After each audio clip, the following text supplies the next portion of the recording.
ساری کی ساری تعریفات و توصیفات اس اللہ کے لیے ہے جو ایک ہے، جس کا کوئی شریک نہیں، جس نے انسان کو انسانیت کی راہ دکھانے کے لیے، جس نے بندوں کو بندگی کی راہ دکھانے کے لیے انبیاء کرام کا سلسلہ جاری و ساری فرمایا، اور یہ سلسلہ چلتا رہا۔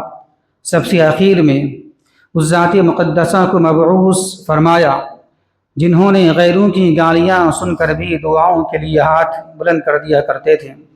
وہ ذات مقدس، وہ ذات محترم نبی امی محمد عربی صلی اللہ علیہ وسلم کی ذات اقدس ہے۔ اللہم صلی علی محمد وعلی آل محمد کما صلیت علی ابراہیم وعلی آل ابراہیم انک حمید مجید۔ اللہم بارک علی محمد وعلی آل محمد کما بارکت علی ابراہیم وعلی آل ابراہیم انک حمید مجید۔ محترم سامعین کرام و معزز حاضرین جمعہ اور خواتین اسلام، خطبہ مسنونہ کے بعد ہم نے سورہ نساء آیت نمبر 29 کی تلاوت کی ہے۔ یا ایھا الذین آمنوا لا تأکلوا اموالکم بینکم بالباطل الا ان تکون تجارۃ عن تراض بینکم، کہ اے ایمان والو، تم لوگ آپس میں مال کو باطل طریقے سے، ناجائز طریقے سے نہ کھاؤ، مگر ہاں یہ کہ تمہاری آپس میں رضامندی ہو جائے خرید و فروخت کے ذریعے سے، تب یہ حلال ہے، اس طرح کھاؤ، لیکن اس کے علاوہ باطل طریقے سے، ناجائز طریقے سے حرام مال نہ کھاؤ۔ تو محترم سامعین کرام، آیت کے مناسبت کے لحاظ سے آج ہمارا موضوع ہے رزق حلال ہی آخر کیوں؟ رزق حلال ہی آخر کیوں؟ محترم سامعین، سب سے پہلے بحیثیت مسلمان ہمیں اس بات پر یقین کرنا ہوگا اور یقین کرنا چاہیے کہ روزی کا مالک صرف اللہ تبارک و تعالی ہے۔ روزی کسی انسان کے ہاتھ میں نہیں ہے۔ روزی کتنا دینا ہے اور کیسے دینا ہے، یہ اللہ تبارک و تعالیٰ کے ہاتھ میں ہے۔ بلکہ یہاں تک کہ بات آتی ہے، اللہ کے نبی صلی اللہ علیہ وسلم نے ارشاد فرمایا، جب بچہ 4 مہینے کا ہوتا ہے ماں کے پیٹ میں، تو اسی وقت میں سارے چیزیں لکھ دی جاتی ہیں، اور اسی وقت یہ بھی بات لکھ دی جاتی ہے کہ یہ روزی کتنا کمائے گا، کیسے کمائے گا۔ مطلب یہ ہے کہ یہ ساری تفصیلات لکھ دی جاتی ہے۔ تو اس سے پتہ ہی چلا روزی کا مالک اللہ تبارک و تعالی ہے، روزی اللہ تبارک و تعالیٰ کے ہاتھ میں ہے۔ روزی دینا یا کم کرنا انسان کے بس میں نہیں ہے۔ اللہ تبارک و تعالی اسی بات کو بیان فرماتا ہے سورہ زاریات کے اندر، ان اللہ هو الرزاق ذو القوۃ المتین، کہ بے شک اللہ تبارک و تعالی ہی الرزاق ہے، روزی دینے والا ہے اور وہ زبردست ہے، قوت والا ہے۔ اسی طرح اللہ تبارک و تعالی بیان فرماتا ہے 12ویں پارے کی بالکل شروعات میں، وما من دابۃ فی الارض الا علی اللہ رزقها، کہ زمین میں جتنے بھی جاندار ہیں، جتنی بھی جاندار، انسان تو ہیں ہی، انسان کے علاوہ جتنی بھی جاندار ہیں، آپ کے چرندے ہیں، پرندے ہیں، حیوانات ہیں، مچھلیاں ہیں، مطلب یہ ہے کہ جو بھی جاندار ہیں ان تمام جانداروں کی روزی الا علی اللہ رزقها، اللہ تبارک و تعالیٰ کی ذمہ ہے۔ اب کیسے دینا ہے یہ اللہ کی ذمہ ہے، لیکن ہمیں یہ مکلف کیا گیا ہے کہ ہم محنت کریں، کوشش کریں۔ دینا کام اللہ تبارک و تعالیٰ کا ہے، لیکن کوشش کرنا، محنت کرنا جائز طریقے سے، یہ انسان کے بس میں ہے، انسان کے انڈر میں ہے۔ اب یہاں پر ایک سوال یہ بھی ہے، اگر کوشش تو کر رہی ہیں لیکن ایسے وقت میں کوشش کر رہی ہیں جو وقت عبادات کا ہے، تو یہ بھی غلط ہو جائے گا۔ جو وقت عبادات کا اللہ نے خاص کر دیا ہے، اس وقت میں کوشش کرنا، محنت کرنا، یہ غلط ہے، یہ ناجائز ہے۔ مثال کے طور پر نماز کے اوقات میں آپ محنت کر رہے ہیں, دکانداری کر رہے ہیں, تو یہ بھی حرام ہو جائے گا. کیونکہ آدمی یہ سوچتا ہے اور یہ سمجھتا ہے اگر یہ وقت میں ہم چلے جائیں گے تو اس وقت میں ہم زیادہ کما لیں گے. یہ انسان کی ایک سوچ ہے, لیکن ایسا نہیں ہے. آپ نماز پڑھیں گے یا نہیں پڑھیں گے, آپ جتنی روزی ملنا ہے اتنی ہی مل کر رہے گی. یہ ایک انسان کی ایک سوچ ہوتی ہے, لیکن ایسا نہیں. جتنی روزی تقدیر میں لکھی ہے آپ کی اتنی روزی مل کر رہے گی. اب آپ نماز نہیں پڑھیں گے یا کچھ اور کرنے کے لیے چلے جائیں گے آپ اس وقت میں, اس کا مطلب یہ نہیں ہوا کہ زیادہ کما لیں گے. اب کمانا تھا آپ کو دن بھر میں 500 کما لیں گے, 1000, ایسا کہیں ہے؟ تقدیر میں آپ بات کو بدل سکتے ہیں, اللہ کی تقدیر کو آپ تبدیل کر سکتے ہیں؟ نعوذ باللہ نہیں کر سکتے ہیں. آپ کی تقدیر میں لکھی ہوئی ہے پوری زندگانی کتنا کمائیں گے آپ. انسان کا سوچتا ہے ہم محنت کر کے کوشش کر تقدیر کو بدل دیں گے, ہم تقدیر کو تبدیل کر دیں گے ہم. تو ایسا نہیں ہو سکتا ہے کہ انسان اپنی محنت سے تقدیر کو بدل دے. ایسا نہیں ہے. محنت زیادہ کرے گا تو تقدیر میں زیادہ مل جائے گی. اگر ایسا ہوتا, محنت سے روزی ملتی, تو ذرا تصور کیجیے آپ. ایک انجینئر ہوتا ہے, انجینئر نقشہ بنایا دے دیا. ایک ہوتا ہے ہیلپر, جیسے یہاں لوگ موجود ہیں کام کرتے ہیں, مستری لوگ کام کرتے ہیں بالکل دھوپ میں گرمی میں. تو آپ دیکھ لیجیے آپ زیادہ محنت کس کی ہو رہی ہے, ایک انجینئر کی یا ایک ہیلپر مستری کی, کس کی ہو رہی ہے؟ اگر یہ کہیں گے آپ محنت سے روزی ملتی اور خون پسینہ سے روزی ملتی, ایک ذریعہ ہے, محنت ایک ذریعہ ہے. لیکن آپ بالکل یہ تصور کرنا کہ محنت سے کوشش سے ہی روزی ملے گی, وقت دیں گے تبھی ہی روزی ملے گی, ورنہ روزی نہیں ملے گی. تو آپ دونوں میں آپ ملائیں, آپ موازنہ کریں. آپ ایک انجینئر نقشہ بنایا دے دیا, ایک آدمی پورا وقت لگاتا ہے آپ کا 9 بجے سے لے کر شام تک, کتنا مل رہا ہے اسے؟ 600-700. ایک انجینئر کتنا کما رہا ہے؟ 2 لاکھ 3 لاکھ. اب دیکھ لیجیے آپ فرق دونوں میں ہے. زیادہ محنت کس کی ہو رہی ہے؟ زیادہ محنت اس ہیلپر کی ہو رہی ہے. لیکن وہ کیا کیا؟ نقشہ بنایا دے دیا. تو دیکھیے روزی کی تقسیم اللہ تبارک و تعالیٰ کی ہے. ڈاکٹر کیا کرتے ہیں, مشورہ اپنے لیے دوا کے تعلق سے, یہ دوا فلاں دوا لکھ کے دے دیا. کتنا مل گیا اسے فیس کے لیے؟ بس بیٹھے قلم, بولا بھی نہیں, قلم چلا دیا, بس بولتا بھی نہیں ہے وہ, صرف قلم چلا دیا. کیا دوا کھانا ہے آپ کو, یہ یوں دوا لے لیجیے آپ. فیس کتنا ہو گیا آپ کا؟ 600. اور 600 کمانے کے لیے ایک بیچارہ جو جانتا نہیں ہے وہ پورا دن محنت کرتا ہے. وہ یہ فرق ہے. تو مقام کیا یہاں فرق ہے, مقام مرتبہ کا فرق ہوتا ہے یہاں پر. تو خیر یہ چیز ایک حصی چیز ہے جو انسان دیکھتا ہے. تو خیر یہ اللہ تبارک و تعالیٰ کے ہاتھ میں ہے کہ اللہ روزی کتنا دے گا اور کیسے دے گا. اسی طرح دیکھیں اللہ تبارک و تعالیٰ بیان فرماتا ہے سورہ ذاریات میں, وَفِي السَّمَاءِ رِزْقُكُمْ وَمَا تُوعَدُونَ, تمہاری روزی آسمان میں ہے. کیا مطلب؟ وَفِي السَّمَاءِ رِزْقُكُمْ وَمَا تُوعَدُونَ, تمہاری روزی کا فیصلہ کہاں ہوتا ہے؟ زمین میں نہیں, آسمان میں ہوتا ہے. فیصلہ کہاں سے ہو کر آتا ہے؟ اللہ کے یہاں سے ہو کر آتا ہے فیصلہ. آپ کی روزی کے تعلق سے روزی کتنی ملے گی, کیسی ملے گی, کس راستے سے ملے گی, یہ فیصلہ انسان نہیں کرے گا. یہ فیصلہ آپ کے بڑے نہیں کریں گے, یہ فیصلہ کوئی حکمراں نہیں کرے گا. وہ راستہ بناتا ہے, لیکن روزی کا فیصلہ آسمان میں ہوتا ہے. فی السماء, آسمانوں میں ہوتا ہے روزی کا فیصلہ. کوشش کرنا ذمہ آپ کا, کوشش کریں آپ, لیکن کوشش کرنے کے بعد بھی اتنا ہی ملے, سمجھ جائیے کہ یہ تقدیر کا حصہ ہے, یہ میری نصیب کا حصہ ہے یہ. اسی طرح دیکھیں ذرا سوچیں آپ کہ شریعت میں بہت ساری عبادات موجود ہے, نماز ہے, روزہ ہے. اسی طریقے سے جس طرح شریعت میں بہت ساری عبادات ہیں, اسی طریقے سے روزی کمانا بھی عبادت ہے. روزی کمانا بھی عبادت ہے. تو ہمیں روزی اسی طریقے سے کمانا ہے جس طریقے سے شریعت نے, اللہ تبارک و تعالیٰ نے اور جناب محمد الرسول اللہ صلی اللہ علیہ وسلم نے حکم دیا ہے.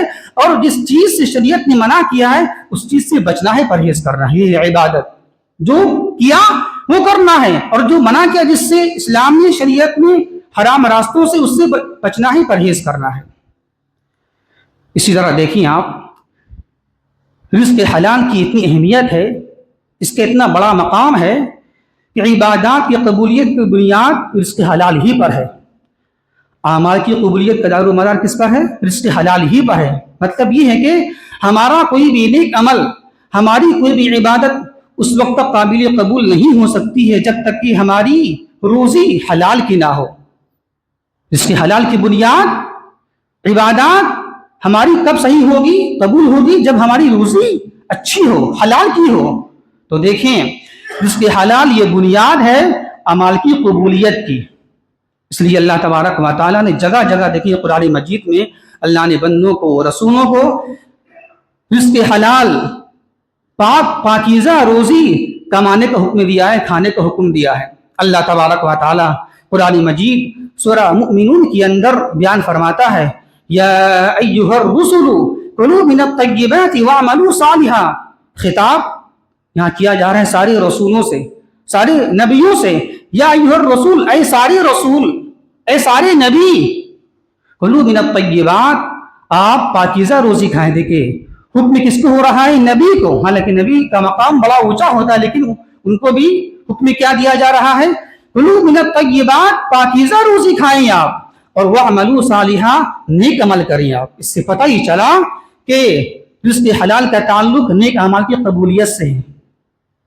ہماری عبادت، ہمارا نیک عمل اس وقت تک قابل قبول نہیں ہوگی جب تک کہ میری روزی حلال کی نہ ہو، رزق حلال نہ ہو.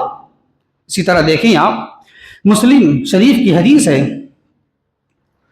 جناب محمد رسول اللہ صلی اللہ علیہ وسلم نے ارشاد فرمایا ہے یا ایھا الناس، کیا؟ یا ایھا الناس ان اللہ طیب لا يقبل الا طیبا. اے لوگو، بے شک اللہ تبارک و تعالیٰ پاکیزہ ہے اور پاکیزہ چیزوں ہی کو قبول فرماتا ہے. جو پاکیزہ چیز ہوتی ہے اسی کو اللہ لیتا ہے، قبول فرماتا ہے.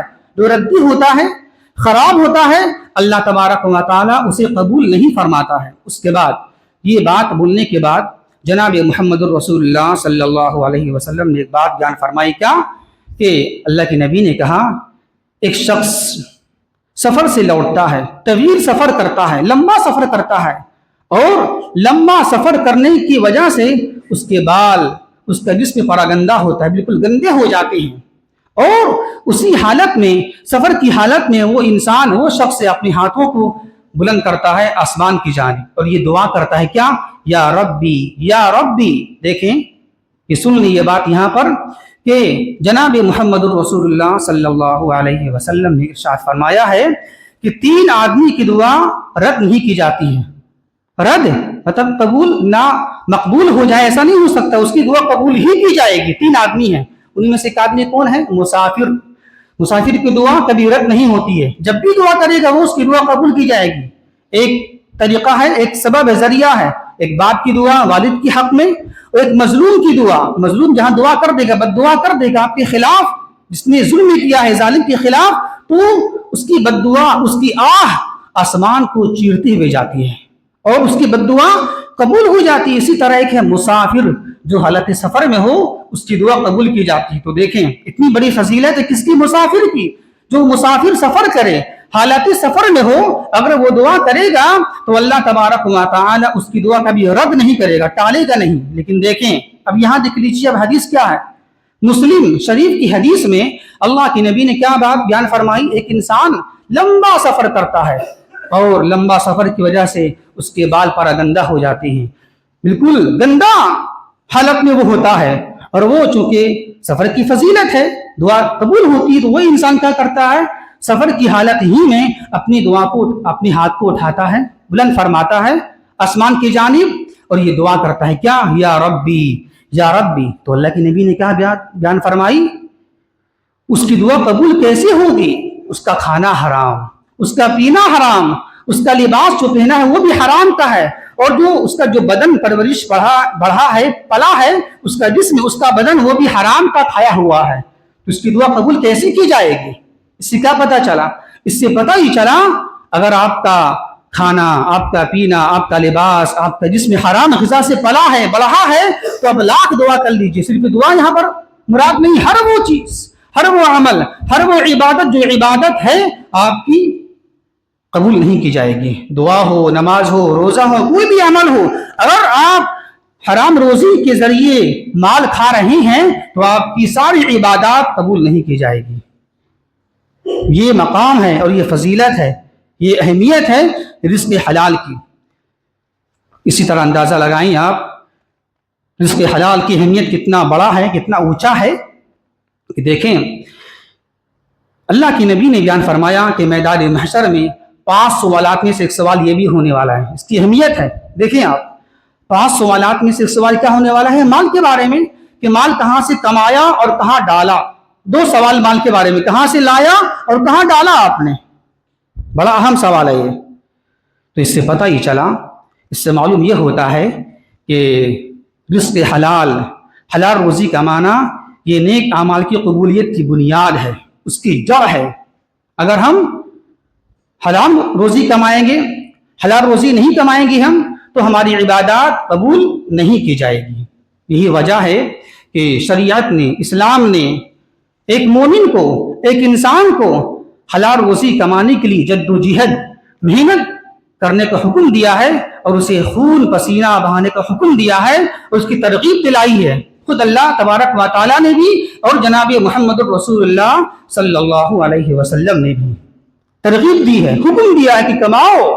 جیسے اللہ تبارک و تعالیٰ بیان فرماتا ہے آپ کا سورہ قصص کے اندر میں کیا، وَمِن رَحْمَتِهِ جَعَلَ لَكُمُ اللَّيْلَ وَالنَّهَارَ لِتَسْكُنُوا فِيهِ وَلِتَبْتَغُوا مِنْ فَضْلِهِ وَلَعَلَّكُمْ تَشْكُرُونَ.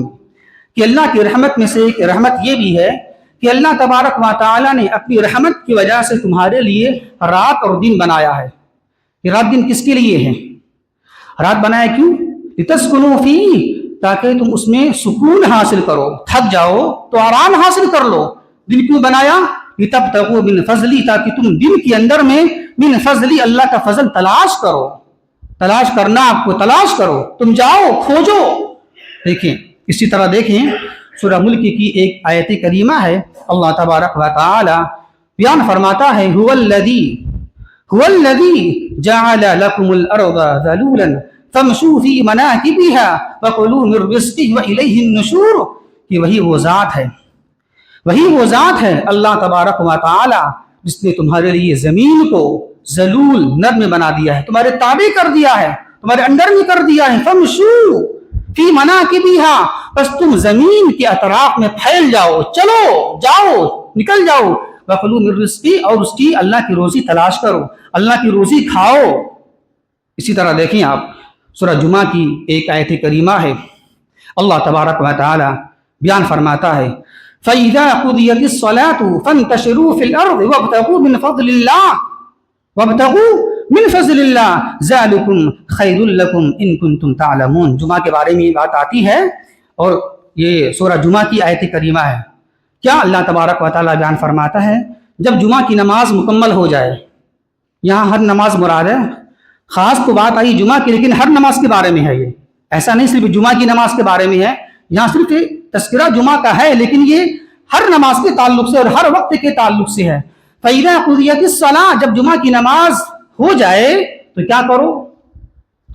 خصوصی ذکر یہاں جمعہ کا کیوں آیا؟ اس لیے آیا ہے کہ جمعہ کی بڑی فضیلت ہے نا، جمعہ کی بڑی فضیلت ہے. یہ مت سمجھو جمعہ کا بڑا مقام ہے، بڑا اس کا درجہ ہے تو ہم بیٹھے رہیں گے، نماز پڑھے پورا دن بیٹھے رہیں، مت کماؤ مت جاؤ. نہیں، اللہ نے کا حکم دیا ہے فَانْتَشِرُوا فِي الْأَرْضِ، جمعہ کی نماز ہو جائے تو جاؤ آپ زمین میں گھومو، پھیل جاؤ، اور کیا کرو؟ وَابْتَغُوا مِنْ فَضْلِ اللَّهِ، اللہ کا فضل اور روزی تلاش کرو اللہ کا. کچھ لوگ ایسے ہیں کہ ہمیشہ روزی میں لگے رہتے ہیں. دیکھیں ہمارے یہاں 2 گروپ کے لوگ ہیں، 2 طرح کے لوگ ہیں. کچھ لوگ کیا بولتے ہیں؟ ہر وقت اللہ اللہ اللہ اللہ. کچھ جماعت ایسی نکلی ہے، دینے والا اللہ کی ذات ہے، اللہ کھلائے گا، اللہ پلائے گا. چھوڑ دیا بھی یہ بچوں کو، کہاں چلے گئے؟ 2 مہینے کے لیے، 4 مہینے کے لیے، 1 سال کے لیے. دینے والا اللہ کی ذات ہے، کھلانے والا اللہ کی ذات ہے. چلے گئے، کوئی ذریعہ نہیں، اسباب نہیں. کچھ لوگ تو ایسے ہیں ہمارے ماحول میں، اور کچھ لوگ ایسے ہیں ہر وقت روزی روزی، ہر وقت روزی روزی. دونوں غلط، دونوں صحیح نہیں ہیں. ہر وقت روزی روزی کرنا، عبادات کو چھوڑ دینا، یہ بھی غلط. اور کچھ لوگ اسباب اختیار نہ کرتے ہیں، بس گھر میں یوں ہی بیٹھے رہیں گے. تسبیح، ذکر و اذکار، نماز، اللہ دینے والا ہے، دے گا، اللہ ٹپکا دے گا، گرا دے گا. یہ ایک اس کو بولتی ہے صوفیت. یہ صوفیت کے ذہن ہے، صوفی لوگ ایسا سوچتے ہیں. اس کو بولتے ہیں رہبانیت، دنیا کو چھوڑ دینا، بیوی بچوں کو چھوڑ کے چلے جانا بالکل پہاڑ میں، ویران میں. روزی اللہ دے گا، کمانا نہیں. اور کچھ لوگ ایسے ہیں ہر وقت اس کے پیچھے پڑے رہتے ہیں، اس کے لیے عبادات کو چھوڑتے. تو دونوں غلط ہیں. صحیح کیا ہے؟ صحیح یہ ہے کہ وسیلہ جو اسباب ہے جائز، حرام نہیں، غور کیجیے گا، جو جائز وسیلہ ہے، جائز راستے کمانے کے وہ اختیار کیا جائے اور اللہ پر اسے چھوڑ دیا جائے، اور ساتھ ساتھ عبادات بھی کی جائے۔ یہ ہے دونوں کے بیچ کا راستہ، یہ ہے تقدیر اور یہ ہے ایمان اور یہ ہے یقین۔ یہی تو اللہ کی آزمائش ہے نا، یہ تو اللہ آزمائے گا۔ دیکھیے دنیا امتحان کی جگہ ہے، یہ امتحان کا ذریعہ ہے۔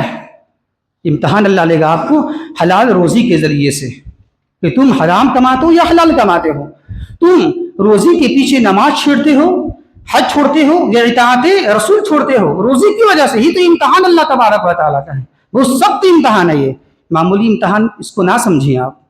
روزی کمانا بہت بڑی ایک ٹینشن ہے آج کے زمانے کے لحاظ سے، لیکن روزی کمانے میں بھی اللہ کو دیکھنا، اللہ کی رضا کو دیکھنا، یہ وہی کر سکتا ہے جو واقعی میں اللہ کے مخلص بندے ہوں گے، اللہ کے نیک بندے ہوں گے، ورنہ سب کی بس کی بات نہیں ہے یہ۔ اسی طرح دیکھیں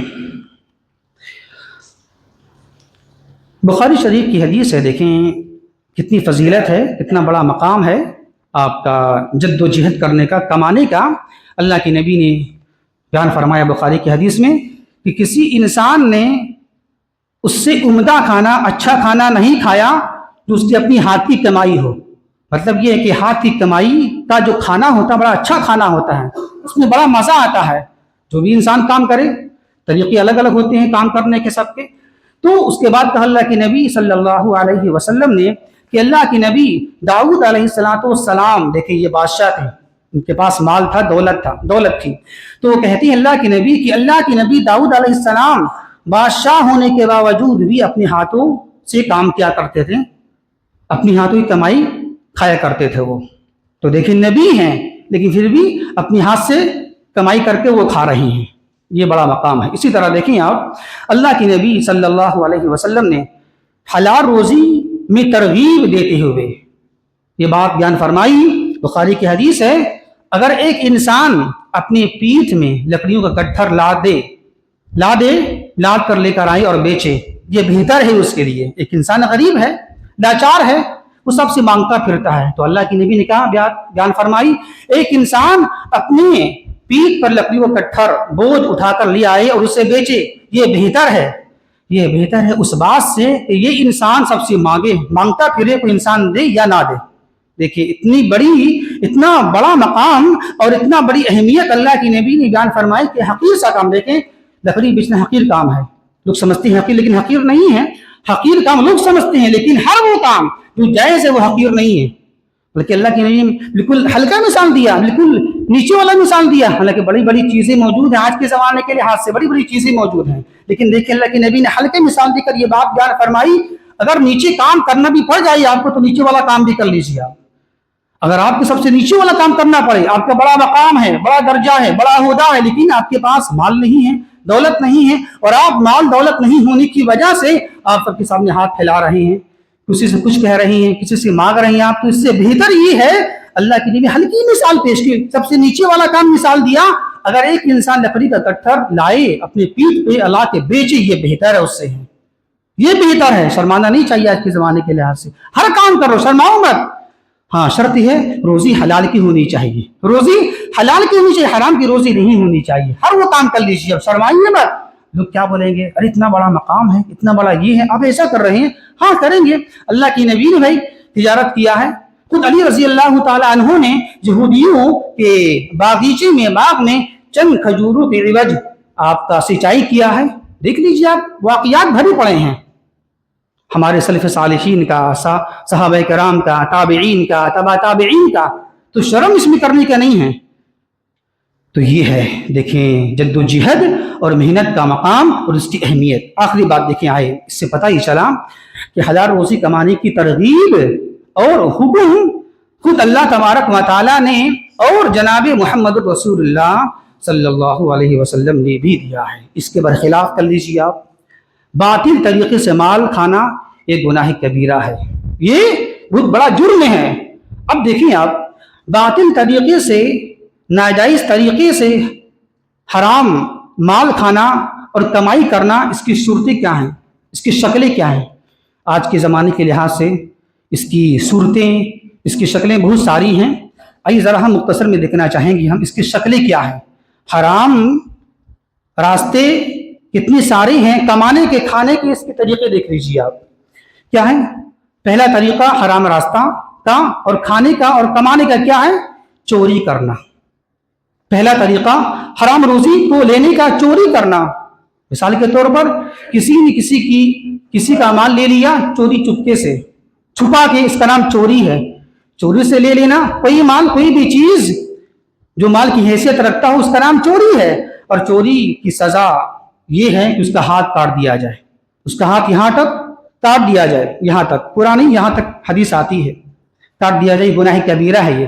اللہ تبارک و تعالی بیان فرماتا ہے سورہ مائدہ کے اندر میں والسارق والسارقۃ فاقطعوا ایدیہما جزاء بما کسبا نکالا من اللہ، کہ چوری کرنے والے مرد کو اور چوری کرنے والی عورت کو اس کے ہاتھ کاٹ دیے جائیں، یہ اس کے بدلہ ہوگا گناہ کا، اور یہ سزا اللہ تبارک و تعالیٰ کی جانب سے ہے.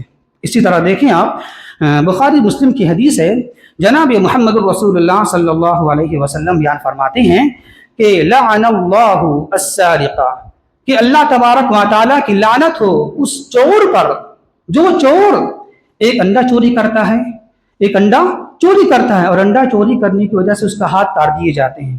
پھر وہی چور دوسری مرتبہ ایک رسی چوری کرتا ہے، رسی، تو رسی کے چوری کی وجہ سے اس کے دوسرے ہاتھ کاٹ دیے جاتے ہیں. تو اللہ کی لعنت ہو. دیکھیں اتنا بڑا جرم ہے، گناہ کبیرہ ہے کہ چور کے ہاتھ کاٹ دیے جائیں گے. اس کی شرائط ہیں، اس کے نصاب ہیں، معمولی رقم پر نہیں. 4 دینار سے زیادہ جو مالیت ہوگی اس کے چوری پر ہاتھ کاٹ دیے جائیں گے، مرد ہوں یا عورت ہوں. اتنی بڑی اس کی سزا ہے اور یہ جرم ہے. دیکھیں اسی طرح آپ کا دوسرا طریقہ کیا ہے حرام کمانے کا، حرام کھانے کا؟ ڈاکہ زنی کرنا. ڈاکہ زنی مطلب دن دہاڑے گھروں میں گھس کر لوگوں کا مال لوٹ لینا، لوگوں کی عزت کو لوٹ لینا، لوگوں کا جو بھی مال ہو، جائیداد ہو، سب کو لوٹ لینا دن دہاڑے، سب لوگوں کی نظر کے سامنے ایسا کر لینا. اس کا نام کیا ہے؟ ڈاکہ زنی. یا دن دہاڑے مسافروں کا مال کو لوٹ لینا. آپ دیکھ لیجیے آپ مسافروں کے ساتھ کیا ہو رہا ہے. آپ کا راستے میں، ٹرینوں میں، بسوں میں نشہ آور چیز کچھ کھلا دیا، کچھ پلا دیا، نشہ آ گیا، بے ہوش ہو گیا. بے ہوش ہونے کے بعد سب کے سامنے اور ہتھیاروں کے بل پر ڈرا کر، دھمکا کر، ہتھیاروں کے ذریعے سے جہاں کچھ بولا گولی لگا دی جائے گی، گولی مار دی جائے گی. یہ کیا ڈاکہ زنی ہے؟ سب کے سامنے، لوگوں کی نگاہوں کے سامنے چوری کر لینا، مال کو لے لینا، اس کا نام ڈاکہ زنی ہے. کتنا بڑا جرم ہے، کتنا بڑا یہ عمل ہے. ذرا دیکھیں آپ اس کی سزا کیا ہے. اس کی سزا یہ ہے، خود اللہ تبارک و تعالیٰ اس کی سزا بیان فرماتا ہے. انما، سورہ مائدہ کی آیت کریمہ ہے، انما جزاء الذین یحاربون اللہ ورسولہ ویسعون فی الارض فسادا ان یقتلوا او یصلبوا او تقطع ایدیہم وارجلہم من خلاف او ينفوا من الارض. 4 سزا بیان کیا گیا ہے، 4 سزا. یہ کون سزا دے گا؟ ہم اور آپ نہیں دیں گے. اسلامی حکومت جہاں ہوگی وہی دیا جائے گا. تو دیکھیں یہ یعنی کہ جو لوگ ایسا کرتے ہیں، ڈاکہ زنی کرتے ہیں، تو کیا کہا اللہ تبارک و تعالیٰ نے کہ جو لوگ ایسا کرتے ہیں ان یقتلوا، اس کو تکلیف کے ساتھ اس کو قتل کیا جائے گا، او یصلبوا، یا اس کو سولی دے دی جائے گی، یا اس کے ہاتھ اور پاؤں کو مخالف سمت سے کاٹ دیا جائے گا، یا اسے شہر سے نکال دیا جائے گا. اسی طرح دیکھ لیجیے آپ جوا کھیلنا بہت ساری، شطرنج ہے، تاش ہے، بہت ساری شکلیں ہیں جوا کی.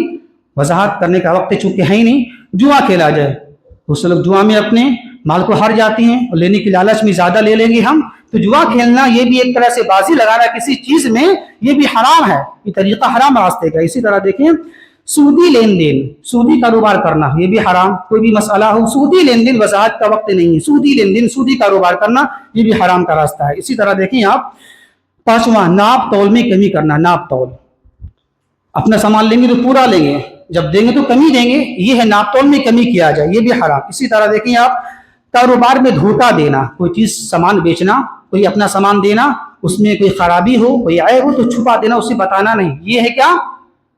مال میں دھوکہ دیا جائے، تجارت میں دھوکہ دینا، یہ غلط ہے. اسی طرح دیکھیں آپ رشوت لینا دینا، رشوت بالکل عام ہے، سب جانتے ہیں اس کا معنی مفہوم کیا ہوتا ہے۔ رشوت لینا دینا بڑا سے بڑا کام ہوتا ہے، 50,000 دو، 1,00,000 دو تب یہ کام دے گی ہم، ہے کہ نہیں؟ عام ہے کہ نہیں ہے؟ یہ بھی حرام ہے، یہ طریقہ جو بھی استعمال کرتا ہے انسان یہ حرام ہے راستہ۔ اسی طرح دیکھیں آپ 8واں، حرام چیزوں کا کاروبار کرنا، جو چیز شریعت میں حرام ہے اس کا کاروبار کرنا، اس کی آمدنی بھی حرام۔ جیسے مثال کے طور پر سیلون، سیلون میں کیا ہوتا ہے؟ داڑھی کی شیونگ ہوتی ہے، یہ بھی حرام۔ گٹکا، تمباکو، شراب اسلام میں حرام ہے تو اس کے کاروبار بھی حرام، اس کی آمدنی بھی حرام۔ جو چیز اسلام میں حرام ہے اس کا کاروبار بھی حرام، اس کی آمدنی بھی حرام ہو جائے گی۔ آپ شیونگ جو لوگ کرتے ہیں یہ حرام ہے، تمباکو یا آپ کا بیڑی، سگریٹ یا کوئی مسئلہ جو بھی ہو، جو چیز حرام ہے اسلام میں اس کی کاروبار بھی حرام، اس کی تجارت بھی حرام۔ اسی طریقے سے دیکھیں آپ کچھ چیزیں ایسی ہوتی ہیں جیسے CD، یہ فلموں کی کیسٹیں بیچنا، اب تو آپ یہ نہیں ہے، پہلے تھا، وہ بھی حرام۔ یعنی ہر وہ چیز جو اسلام میں حرام ہے اس کا خرید و فروخت بھی حرام ہو جائے گا۔ اسی طرح دیکھیں آپ جانور جو حرام ہے، کتا یہ ناجائز ہے اسلام میں، اس کو نہیں کھا سکتے، اس کا خرید و فروخت کرنا یہ بھی حرام ہے۔ یعنی ہر وہ چیز جو اسلام میں حرام ہے اس کی تجارت، اس کے معاملات یہ بھی حرام ہو جائے گا، یہ اصول جان لیں آپ۔ اسی طرح دیکھیں آپ یتیموں کا مال کھانا، یتیم جو یتیم لوگ ہیں اس سے لوگ ایسے ہوتی ہیں، اس کے سرپرست ہوتی ہیں، اس کے ذمہ دار ہوتی ہیں کون لوگ؟ بڑے لوگ، اس کے ماتحت میں یتیم لوگ پلتے ہیں، اس کا مال ہوتا ہے تو کیا کرتے ہیں وہ لوگ؟ یتیموں کا مال کھا جاتے ہیں، تو یہ بھی ناجائز طریقہ ہے۔ اسی طرح آخری کیا ہے؟